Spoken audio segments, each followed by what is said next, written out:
Greetings and welcome to Earthling Cinema. I am your host, Garyx Wormuloid. This week's artifact is Coco, produced by the same studio that abused a cowgirl, widowed an old man, and murdered Bing Bong.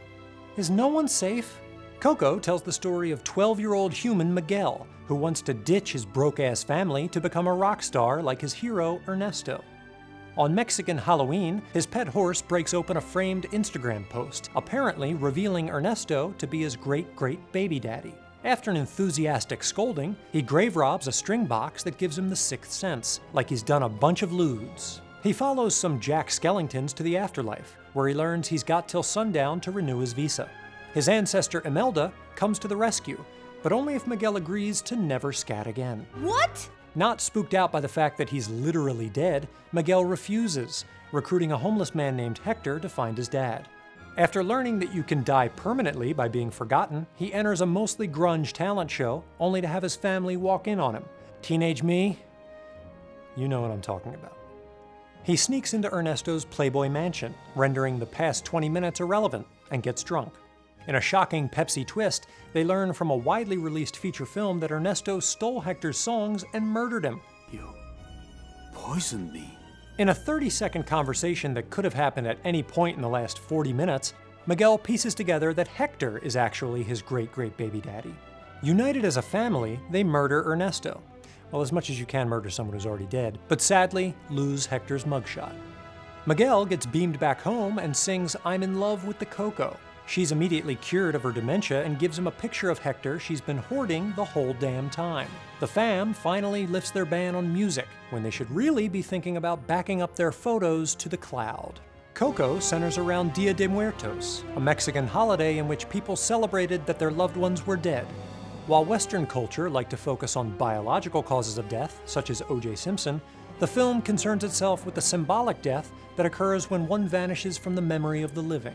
Philosopher Long John Baudrillard noted that in some cultures, death involves a social exchange based on a continuing connection with those who have croaked. The living make offerings designed to honor the dead, and in turn receive a sense of cultural wisdom, and in rare cases, powers from Satan. This is Coco's jam in a more literal sense. Miguel needs assistance from his dead ancestors to return home, but they also need his help. Not to mention his fashion sense. The film uses traditional elements of Mexican culture to lend this aspect of the story authenticity and to make you hungry. The bright petals and powerful stench of the orange marigolds were believed to guide spirits to their final destination 5. They can also add a splash of color to salads, if eating is your kink. Indeed, the color orange is used throughout the film to indicate a link between the world of the living and the world of the Grateful Dead. Even Mama Coco's transition to the afterlife is foreshadowed when Miguel gives her an orange wedge, suggesting that he poisoned it. Coco explores the importance of tradition, or doing the same thing over and over again because I said so. In the beginning of the film, the Rivera family tries to instill the importance of several beliefs into Miguel, such as valuing family. Being part of this family means being here for this family. The failing foot glove business. It's time you joined us in the workshop. And the importance of their culture. Dia de los Muertos is the one night of the year our ancestors can come visit us. But the flip side of these positive traditions are the family's historical hatred for Hector and sweet, sweet jams.